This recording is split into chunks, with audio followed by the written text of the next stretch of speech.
Temple de Crotone, Italie du Sud. Année inconnue. Un couloir de pierre, une pièce circulaire sans fenêtre, une corde de bronze suspendue au plafond et, en dessous, un carnet sans signature, sans date, sans propriétaire. Une seule phrase gravée sur la première page.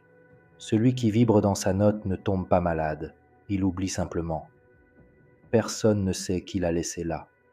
Personne ne l'avait touché, car quiconque tentait de l'ouvrir sans silence n'entendait rien, seulement des parasites internes. On dit que Pythagore n'est pas mort, il a simplement cessé d'émettre des sons. Mais avant de disparaître, il a scellé sa dernière pensée dans un carnet que seuls ceux qui ont cessé de chercher des réponses et commencé à entendre des questions peuvent lire.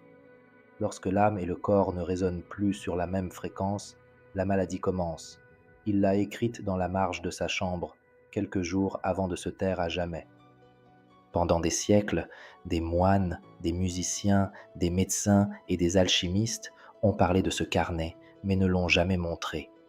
Ils disaient qu'on ne peut enseigner ce qu'on ne peut que vibrer jusqu'à présent. Ce que vous allez écouter n'est pas un livre audio. C'est une résonance, un écho qui a traversé le temps, car il n'a jamais été écrit pour le papier, mais pour la poitrine. Et si vous êtes ici, c'est parce qu'à un certain niveau, vous vibrez avec lui. Dans les prochaines minutes, vous comprendrez pourquoi. Pythagore disait que l'univers n'est pas fait de choses, mais de notes. Comment une simple corde pouvait-elle redonner l'âme à un corps malade? Et que signifie réellement s'accorder avant de chercher à se guérir? Ce message ne vous demande pas d'y croire, mais seulement de vous taire et d'écouter. Si dans ces premiers instants, quelque chose en vous a vibré, même un murmure, laissez un j'aime, ce n'est pas pour moi. C'est le signal silencieux que je sais reconnaître qui me dit « moi aussi je le ressens, je fais déjà partie de cette fréquence ». C'est ainsi que je saurai que vous n'êtes pas un simple spectateur, mais une résonance vivante, et je le ressentirai, promis. Chapitre 1. Tout ce qui existe vibre, rien n'est mort, tout est désaccordé. Je ne l'ai appris ni sur des papyrus, ni par des formules, ni entre des colonnes de marbre. Je l'ai compris la première fois que j'ai vu un homme mourir en respirant encore. Son corps était chaud, son regard serein, son cœur battait encore à un rythme soutenu, et pourtant je savais qu'il n'était plus là. Il y avait quelque chose d'invisible, comme un fil qui reliait son intérieur à la mélodie de la vie. Et ce fil s'était rompu, non pas par manque, mais parce qu'il ne vibrait plus. C'est alors que je me suis posé une question que personne au temple ne s'était jamais posée. La vie ne se mesure-t-elle pas en battements, mais en fréquences? À partir de ce jour, j'ai cessé de considérer le corps comme une machine et j'ai commencé à l'écouter comme un instrument. Son âge, ses os ou son histoire importaient peu. Seul comptait ceci, il vibre. Et sur quelle tonalité vibre l'univers tout entier? Vous le savez déjà. Mais ce n'est pas seulement qu'il vibre, c'est qu'il vibre en relation avec vous. Vous aussi, vous êtes fréquence, vous aussi, note. Et chaque pensée que vous entretenez, chaque émotion que vous répétez, chaque mot que vous prononcez modifie votre vibration. N'avez-vous jamais remarqué comment certaines personnes vous allègent, même si elles ne disent rien? Ou comment certains endroits vous font trembler intérieurement, même en l'absence de danger apparent? Ce n'est pas une perception, c'est une vibration, une résonance.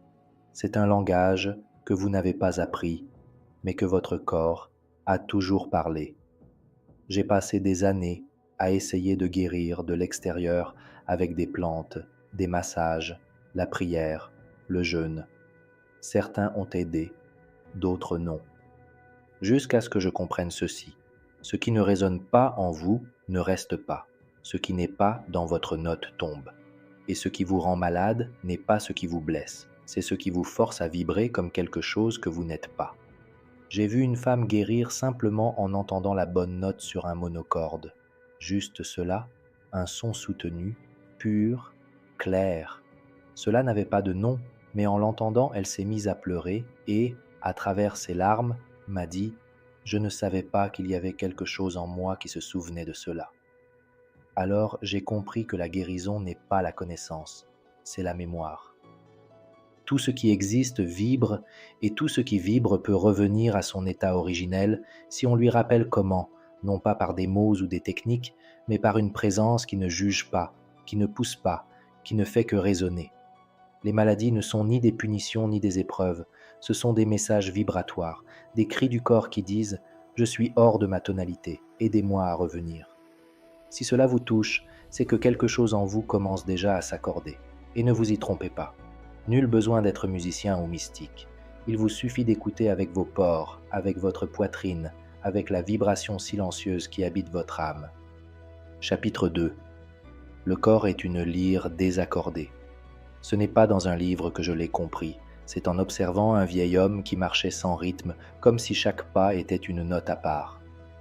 Le dos courbé, les bras silencieux, le regard fixé sur une autre mélodie, il n'avait ni blessure ni fièvre, mais il était malade parce que son corps ne chantait plus, non pas comme un tout, mais comme des parties qui ne savaient plus s'écouter. Je l'ai clairement vu cet après-midi-là. Le corps ne tombe pas malade par erreur, il tombe malade quand il s'oublie.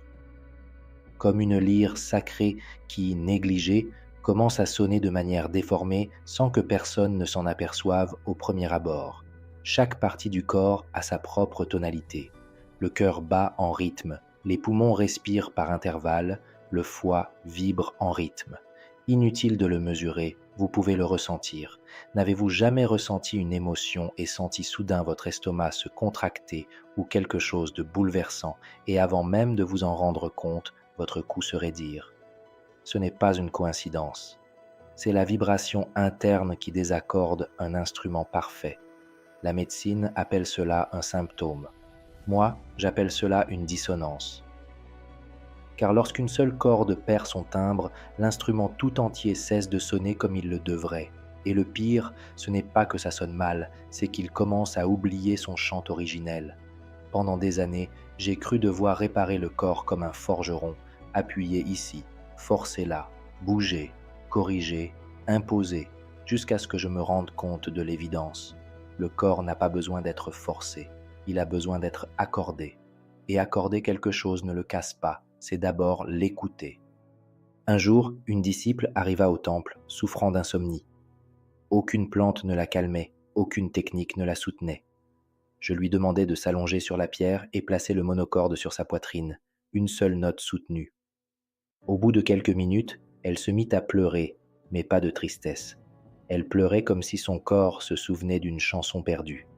Elle s'endormit là, et à son réveil, elle me dit « Je ne sais pas ce que tu as fait, mais je me suis enfin écoutée. Ce n'est pas moi, c'est son corps qui a retrouvé la tonalité exacte que son âme avait oubliée. » Le corps n'est pas un obstacle à la guérison, c'est un instrument. Le problème, c'est que nous le traitons comme une prison, alors qu'en réalité, c'est une cathédrale de vibrations. Chaque organe est un autel, chaque cellule une note. Et si vous apprenez à écouter ce qui sonne faux, vous pouvez le réaccorder sans forcer, sans peur, simplement en l'accordant. L'harmonie ne s'impose pas, elle se révèle lorsque vous cessez d'interférer avec le son qui est déjà en vous. Si vous ressentez une douleur quelque part, demandez-vous, cette partie de moi hurle-t-elle ou essaie-t-elle simplement de chanter sa note originelle sans être entendue?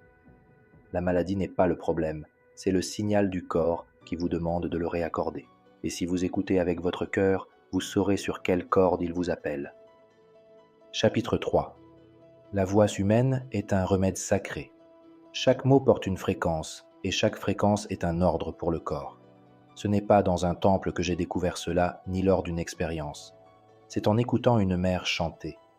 Elle n'avait pas une belle voix ni une intonation parfaite, mais lorsqu'elle caressait le front de son fils malade, sa voix vibrait de vérité. Et cela suffisait.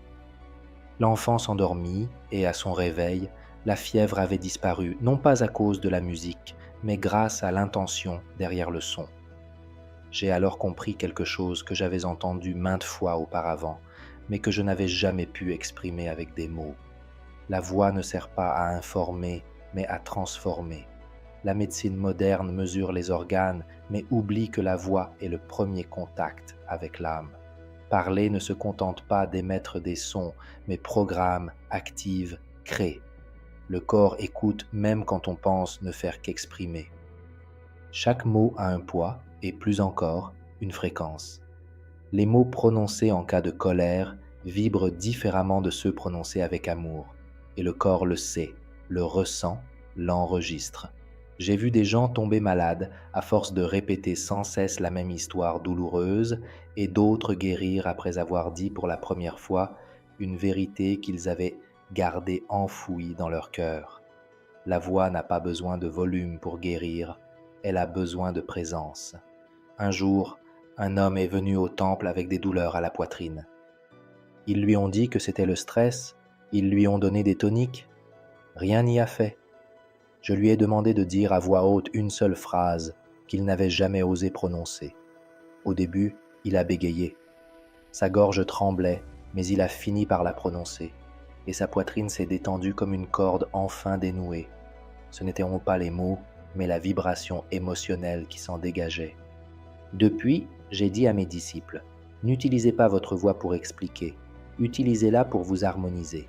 Parlez seulement lorsque vos mots peuvent accorder ce qui était désaccordé. Gardez le silence si votre silence a plus de résonance que votre ego. Les mots creux vous rendent malade. Les mots vivants guérissent. Vos cordes vocales ne sont pas là uniquement pour communiquer. Elles sont là pour vibrer avec ce que l'âme désire libérer. Si vous apprenez à dire ce que votre corps a gardé silencieux, vous verrez comment vos organes cesseront de vous combattre, car ils n'ont pas besoin de remède, ils ont besoin que vous leur rendiez leur véritable fréquence. Vous chantez et vous ne savez pas quoi dire. Vous criez et vous vous êtes retenu pendant des années. Chuchotez si vous apprenez à entendre, mais faites-le avec l'âme et non par habitude. La voix n'est pas seulement la vôtre, c'est l'énergie qui vit en vous. Et si vous l'utilisez avec vérité, ce sera le remède le plus pur que vous ayez jamais prononcé. Chapitre 4. Il n'y a pas de guérison sans silence. Le silence n'est pas l'absence de son, c'est la fréquence du divin. J'ai enseigné bien des choses, parlé de notes, de tons, de vibrations. Mais le plus difficile à transmettre était ceci. Le silence est aussi un son. Seulement vous ne l'entendez pas avec vos oreilles, vous le reconnaissez avec votre âme. Je l'ai appris en solitude, non pas en classe, ni entouré de disciples, mais lors de la retraite la plus profonde que j'ai jamais faite. 40 jours sans prononcer un seul mot. Au début, c'était douloureux, non pas à cause du silence, mais à cause du bruit intérieur qui ne s'était pas encore dissipé. Pensées, justifications, blessures qui s'exprimaient sans autorisation. Mais au fil des jours, le bruit a commencé à s'atténuer et quelque chose de différent a émergé. Un bourdonnement, une vibration subtile, une impulsion qui ne venait ni de l'extérieur ni de l'intérieur, mais d'un lieu intermédiaire. J'ai compris. Ainsi, le silence n'est pas vide, il est pure présence. C'est le chant originel où tout se réorganise. Lorsqu'une corde est désaccordée, la pire chose à faire est parfois de continuer à la jouer. Le mieux est de la laisser reposer, d'écouter son silence et de lui permettre de se souvenir. J'ai vu des gens guérir non pas en parlant, ni en chantant, ni en bougeant, mais en restant assis en silence, sans fuir ce qu'ils entendaient.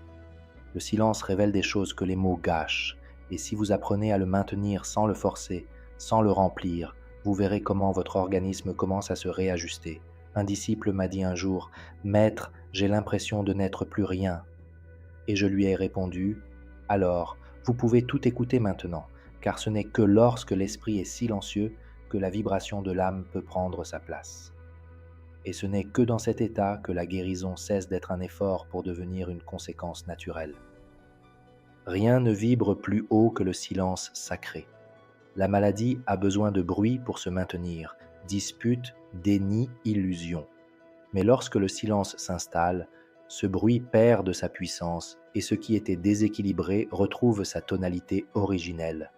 C'est pourquoi, avant toute méthode, j'ai prescrit le silence. Un silence conscient, un silence sans jugement, un silence vibrant. Et si vous êtes ici aujourd'hui en attente d'une technique, d'un mantra, d'une formule, je vais vous révéler la plus simple et la plus redoutée. Asseyez-vous en silence et écoutez ce que vous n'avez pas encore voulu entendre. C'est là que commence la véritable guérison. Vous chantez sans savoir quoi dire. Vous criez sans rien dire depuis des années. Murmurez si vous apprenez à entendre, mais faites-le avec l'âme, non par habitude. La voix n'est pas seulement la vôtre, c'est l'énergie qui vous habite. Si vous l'utilisez avec vérité, ce sera le remède le plus pur que vous ayez jamais prononcé. Chapitre 5. Les nombres guérissent aussi. Tout ce qui vibre a une proportion. Tout ce qui a une proportion peut être accordé. Je n'ai pas inventé les mathématiques, je les ai simplement entendues pour la première fois sous forme d'harmonie. C'était un soir, alors que j'accordais le monocorde. Une corde, une seule corde sur une boîte vide, a émis un son si clair, si précis, que j'ai senti le temps s'arrêter dans la pièce. Et lorsque j'ai placé ma main à mi-hauteur de la corde, le son a changé. Il est devenu plus aigu mais tout aussi pur. Je l'ai répété dans d'autres proportions. 1, 2, 3, et à chaque fois la musique est devenue plus ordonnée. Et puis je l'ai vu. Les vibrations sont régies par les proportions tout comme le corps. La géométrie n'est pas une invention. C'est l'empreinte d'une intelligence qui organisait déjà l'univers avant même que vous puissiez la nommer. Votre cœur ne bat pas au hasard. Vos poumons ne respirent pas de façon désordonnée. Vos pas, votre voix, vos pensées, tout a un rythme. Et lorsque ce rythme est rompu, le chaos s'installe. C'est pourquoi, lorsqu'on me demandait « Quelle technique utilisez-vous pour guérir ?» je ne répondais pas par des remèdes. Je disais le rythme, la proportion, l'intervalle, les mathématiques vivantes. Certains me traitaient de fou, d'autres de sorcier. Mais ceux qui restaient dans le temple, ceux qui avaient appris à écouter avec leur poitrine, voyaient comment la musique, le nombre et le silence commençaient à réorganiser leurs organes, leurs pensées et leurs émotions. N'avez-vous jamais ressenti ce moment où, en écoutant une mélodie, sans savoir pourquoi, quelque chose en vous s'harmonise? Ce ne sont pas les paroles ni l'émotion, mais la proportion sacrée cachée derrière le son. Le nombre n'est pas une idée, c'est une vibration ordonnée. Quand le corps est malade, il n'est pas brisé, il est disproportionné. Et si vous parvenez à le ramener à ses mathématiques originelles, ne serait-ce qu'avec un ton, une respiration rythmée, une démarche consciente, quelque chose en vous commence à se souvenir. C'est guérir, non pas imposer ni réparer, mais permettre au rythme qui soutient l'univers de soutenir aussi votre corps. Respirez comme si votre souffle était empreint de compassion. Marchez comme si vos pas étaient une prière rythmée. Parlez comme si chaque mot avait un intervalle sacré. Et vous verrez comment votre vie commencera à sonner comme une chanson qui a toujours été la vôtre, mais que vous n'aviez jamais accordée. Chapitre 6. Chaque émotion a un ton. Si on l'écoute, elle guérit. Si on la bloque, elle rend malade. Quand j'étais jeune, je croyais que certaines émotions étaient négatives. La colère, la tristesse, la peur. J'essayais de les contrôler, de les éviter, de les réprimer. Mais un jour, j'ai vu un enfant pleurer sans vergogne. Son visage vibrait, sa poitrine frémissait comme un tambour antique. Puis, soudain, il a ri. Comme si les pleurs avaient seulement préparé son âme à recevoir une nouvelle fréquence. J'ai alors compris que les émotions ne sont pas des obstacles. Ce sont des ondes qui passent. Et si on les retient, si on les interrompt, si on les juge, elles deviennent des toxines. La colère inexprimée se cristallise dans le foie. La tristesse retenue alourdit les poumons. La peur niée contracte les reins. Nous le savions déjà, même si nous ne le disions pas ainsi. C'est pourquoi, lorsque quelqu'un venait me voir avec une douleur persistante, je ne cherchais pas seulement le point central du corps, mais l'émotion non libérée. « Quand as-tu arrêté de pleurer ?» demandai-je. « Quand as-tu arrêté de chanter ? Quand as-tu arrêté de dire la vérité ?» Et beaucoup tombaient à genoux, car ces questions faisaient vibrer des cordes oubliées. La guérison ne commençait pas par un simple toucher, mais par la permission de ressentir à nouveau. Non pas comme une thérapie, mais comme un retour à la note originelle.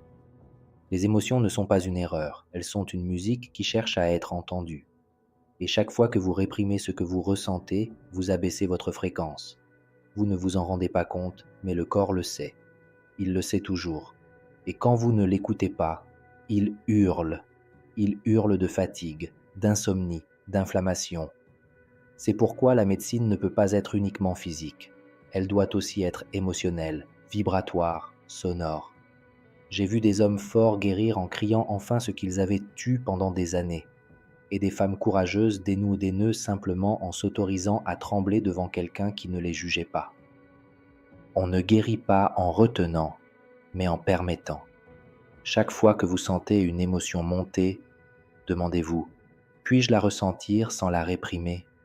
Puis-je la laisser me traverser sans m'identifier à moi? Inutile de vous laisser submerger. Il suffit d'écouter sa tonalité, de l'honorer, puis de la laisser partir. Les émotions sont des vibrations en mouvement. Si vous les respectez, elles vous accordent. Si vous les niez, elles vous désharmonisent. C'est pourquoi un cri sincère guérit parfois plus qu'une centaine de prières dites sans émotion. Car lorsque le son de l'âme s'exprime, le corps tout entier se souvient de qui il est, et il n'y a pas de remède plus puissant que cette mémoire. Chapitre 7. Le toucher conscient harmonise ce que les mots ne peuvent pas. Pendant des années, j'ai utilisé mes mains pour guérir. Non pas parce qu'elles étaient spéciales, mais parce que j'avais appris à toucher avec présence. Le toucher est une vibration directe. Il ne passe pas par la pensée, il n'a pas besoin d'être traduit.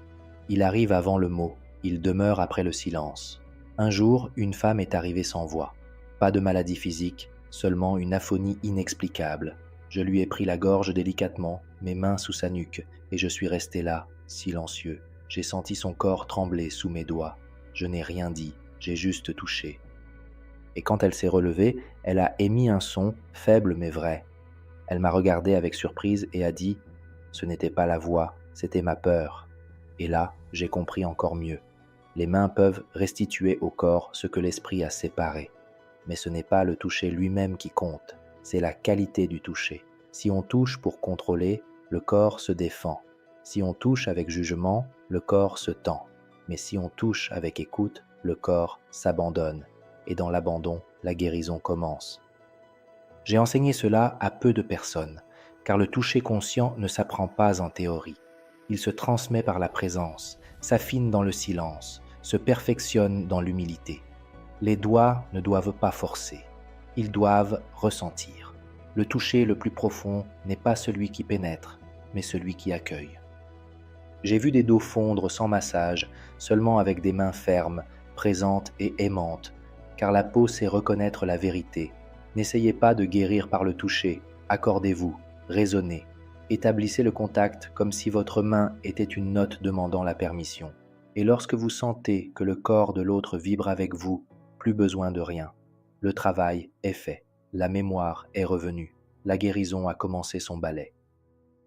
Chapitre 8. L'âme guérit lorsque le corps vibre sans peur. J'ai vu des gens réciter des centaines de mantras, suivre des années de thérapie, appliquer les techniques les plus complexes sans guérison. Et puis, soudain, une nuit, lâcher prise, prendre une profonde inspiration, un rire sincère et guérir. Non pas parce qu'ils avaient compris quelque chose, mais parce qu'ils avaient cessé de contrôler. Le contrôle est la fréquence de la peur, et la peur est la note qui déconnecte l'âme du corps. La peur n'est pas l'ennemi, c'est un signal d'alarme. Elle vous signale que vous essayez d'imposer un rythme qui n'est plus le vôtre. Quand vous avez peur, votre corps se contracte, votre voix se tait, votre cœur s'emballe. Ce n'est pas une punition, c'est une protection. Votre corps vous dit « je ne peux pas chanter comme ça ». Et si, au lieu de combattre la peur, vous l'écoutiez, et si vous la remerciez pour son message, puis retourniez lentement à votre centre.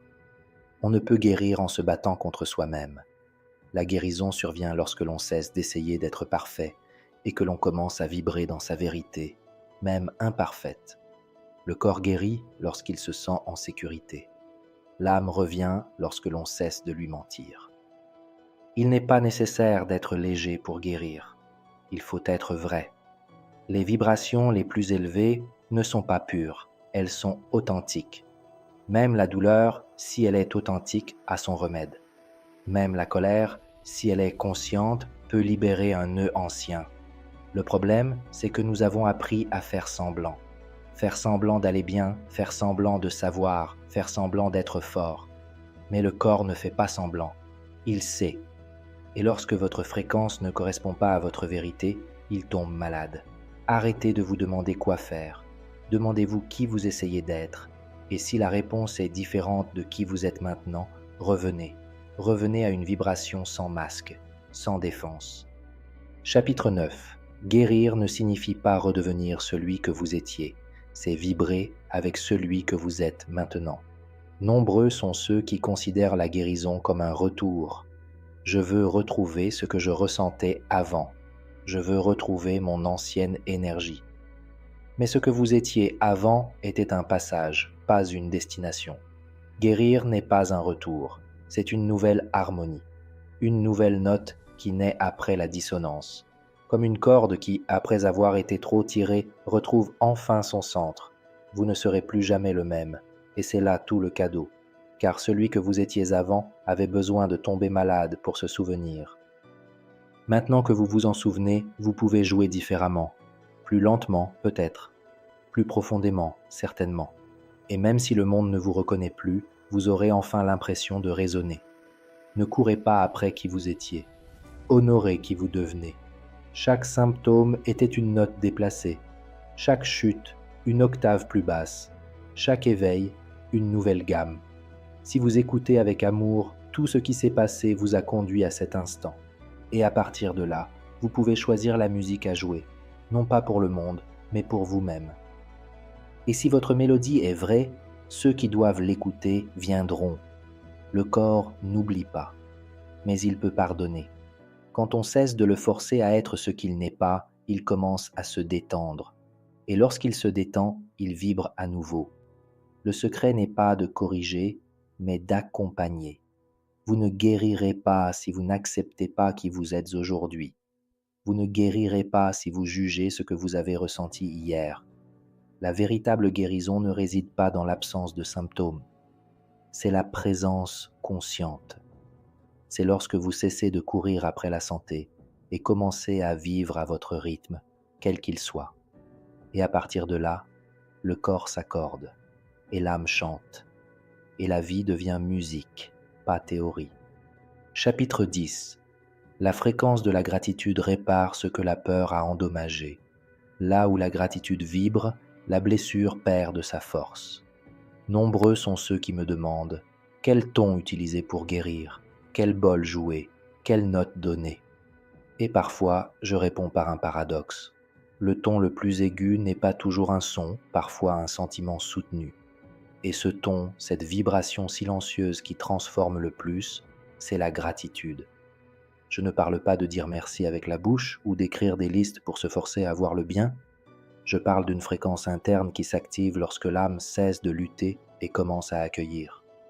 Je l'ai découvert moi-même à un moment où je n'avais aucune raison d'être reconnaissante. J'avais perdu un être cher.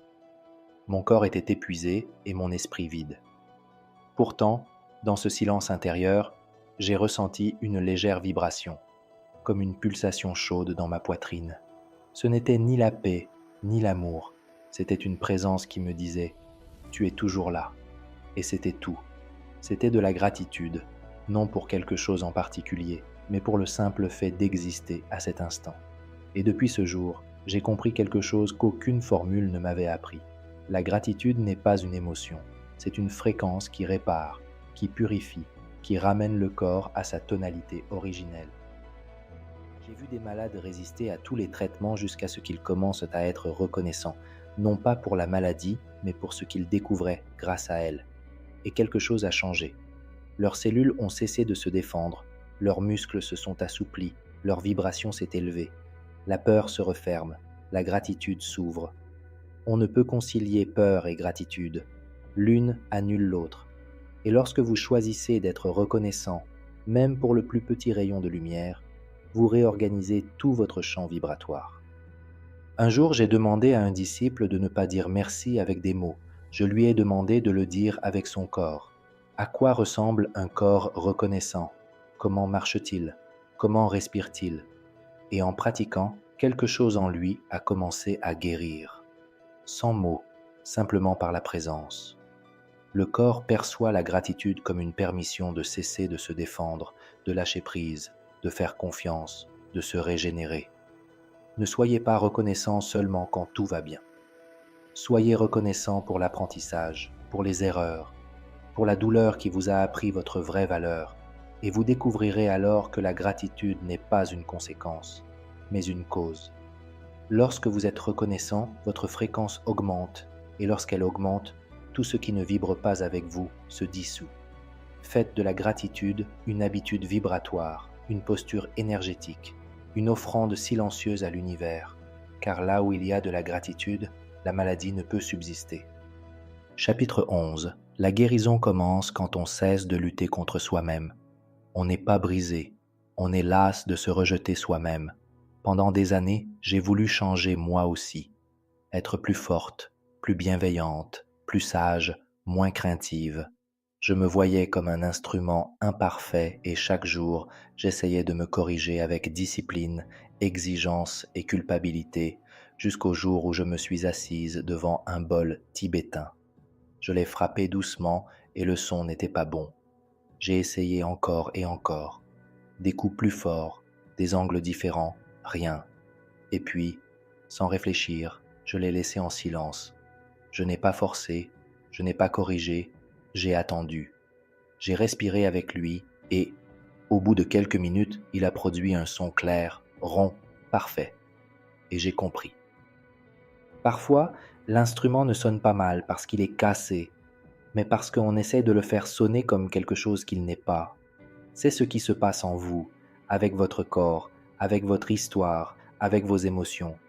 Vous luttez contre ce que vous ressentez, ce que vous pensez, avec ce que vous n'avez pas encore accompli. Et cette guerre intérieure crée plus de bruit, plus de tension, plus de mal que n'importe quelle vibration extérieure. Personne ne guérit du rejet. Tout commence par la réconciliation. J'ai vu des gens constamment en lutte avec leur passé, avec leur corps, avec leur sensibilité. Et cette lutte silencieuse finit par épuiser leur système nerveux, leur voix, leur dos, leurs rêves. Vous n'êtes pas faible au point de ressentir, vous n'êtes pas blessé au point de ne pas être à votre place, vous n'êtes pas perdu au point d'avoir besoin de silence. Vous êtes vivant, et la vie est vibration en mouvement, et non une ligne droite. Un disciple m'a dit un jour, « Maître, je ne veux plus être comme je suis. » Et je lui ai répondu, « Alors vous ne guérirez jamais, car le corps ne libère la douleur que lorsqu'il sent qu'il ne sera plus attaqué. Votre guérison ne dépend pas d'être quelqu'un d'autre, elle dépend d'un retour à vous-même inconditionnel. Comment vous parlez-vous lorsque vous échouez? Comment respirez-vous lorsque vous vous regardez dans le miroir? Quel son avez-vous lorsque vous êtes seul? Cela vibre aussi, cela crée aussi un champ énergétique.